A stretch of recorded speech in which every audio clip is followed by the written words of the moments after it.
In the 1920s, in Monroe, Michigan, two cousins chased the American dream.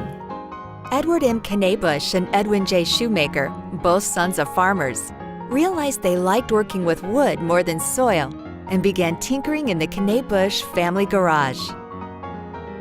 Shoemaker was a brilliant mechanic, and Knabush a gifted woodworker and salesman. The two cousins made natural partners, and together they started the Knae Shoe Company. By the end of the decade, the garage wasn't big enough, and with financial support from friends and family, they began building their furniture factory in the middle of a cornfield in Monroe. The company, at the time called Floral City Furniture, began producing its first trademark piece, the Gossiper, which allowed people to sit, to call, and to store things. Yesterday's version of multitasking. That same year, the two cousins created an innovative chair designed for nature's way of relaxing. A comfortable concept, this wood slat folding porch chair followed the contour of a person's body, both sitting up and leaning back.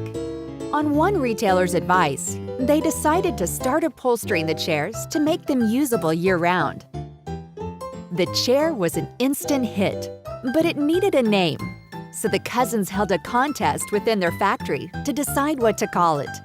People came up with Sit and Snooze, Slack Back, Comfort Carrier, but Lazy Boy was ultimately the winner.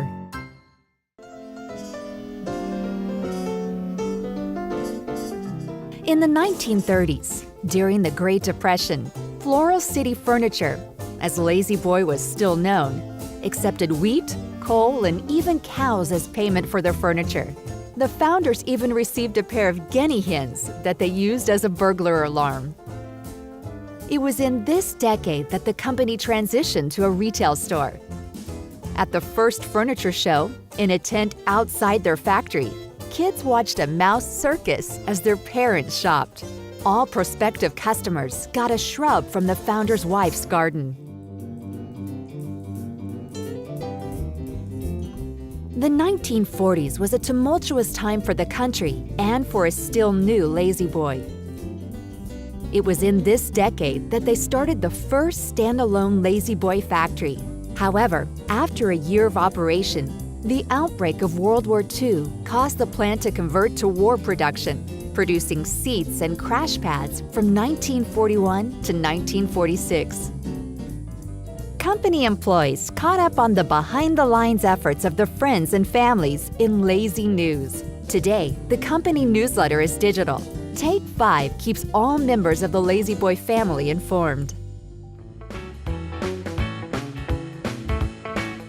In the 1950s, as America discovered rock and roll, Lazy Boy rocked along with them, adding to their chairs the built-in ottoman and then the automatic footrest, or automatic as Lazy Boy called it.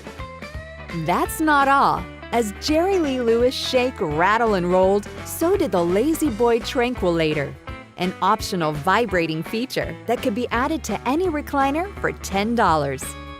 Bing Crosby, then a household name, had one in his household.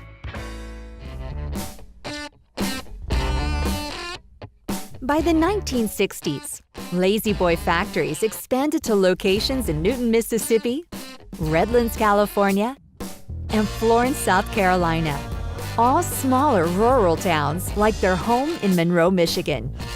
Fueling the expansion was another instant bestseller, the Recliner Rocker, which rocked and reclined and boosted Lazy Boy sales from $1.1 million to $52.7 million.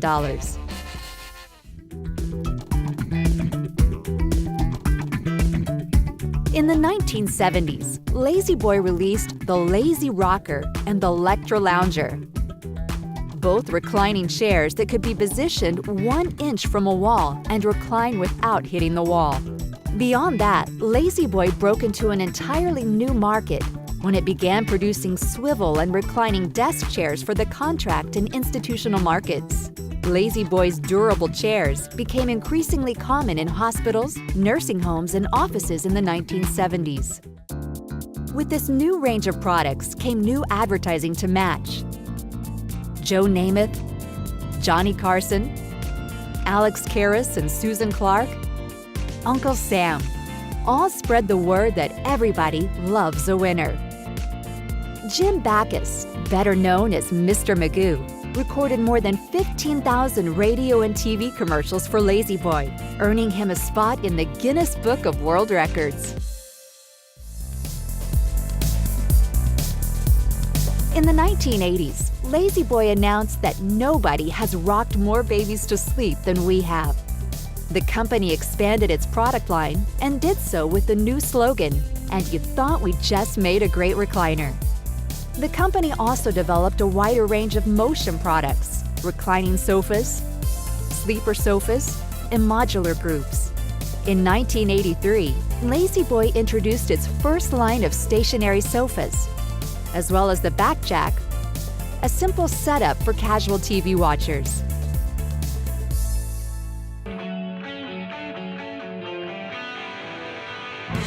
La-Z-Boy's mascots, Wendell and Al, were commercial stars in the 1990s, as these spokes animals showed off the expanded La-Z-Boy product line, along with their catchphrase, "That's a common misconception among raccoons." La-Z-Boy furniture galleries, superstores with living rooms, family rooms, and chairs opened around the United States, Canada, and Spain. One chair, the Oasis, had built-in storage, massage, and heat functions, even built-in phones. Thomas Kinkade was the acclaimed painter of light who captured America's imagination. His tranquil, light-infused paintings depicted a simpler life rooted in family, faith, and the luminous beauty of nature. The La-Z-Boy and Kinkade divisions of La-Z-Boy Incorporated collaborated with the artist in the late 1990s to create the Thomas Kinkade Home Furnishings Collection. In the 2000s, La-Z-Boy collaborated with the cast of the iconic NBC television series Friends to make a specialty series of recliners that eventually sold on eBay for charity. In 2001, La-Z-Boy unveiled the next generation of La-Z-Boy furniture galleries, bigger than any store in the past. The store's inventory also expanded to include decorative accessories. Also in 2001, with the rise of the internet, La-Z-Boy announced the E-Cliner, equipped with a wireless keyboard for surfing the web and sending email. They also released the Faith Popcorn Cocooning Chair, particularly popular with female consumers. This group included matching children's chairs tables with storage, ottomans, and accessories. In the digital age, La-Z-Boy innovated once again, introducing a mobile website, an iPad app, and a 3D room planner available for all platforms. La-Z-Boy Incorporated launched a new brand campaign, Live Life Comfortably, with a new ambassador, actress and model Brooke Shields. But you didn't just see La-Z-Boy in their commercials. In 2012, its products were featured on Dancing with the Stars and The Ellen Show. In April 2012, La-Z-Boy announced the Power Recline XR. This wildly popular recliner offers the ability to independently power operate the back and leg rest for the ultimate in seating comfort, all with the touch of a button. In 2013, La-Z-Boy Incorporated was named to the Forbes magazine list of America's 100 most trustworthy companies, based on transparency, conservative accounting practices, and prudent management. In 2015, La-Z-Boy has over 325 stores and sells its products around the world. They make furniture for every room of the home. A new headquarters was opened in 2015, helping La-Z-Boy promote itself as a truly global company that honors its past while looking with excitement to the future.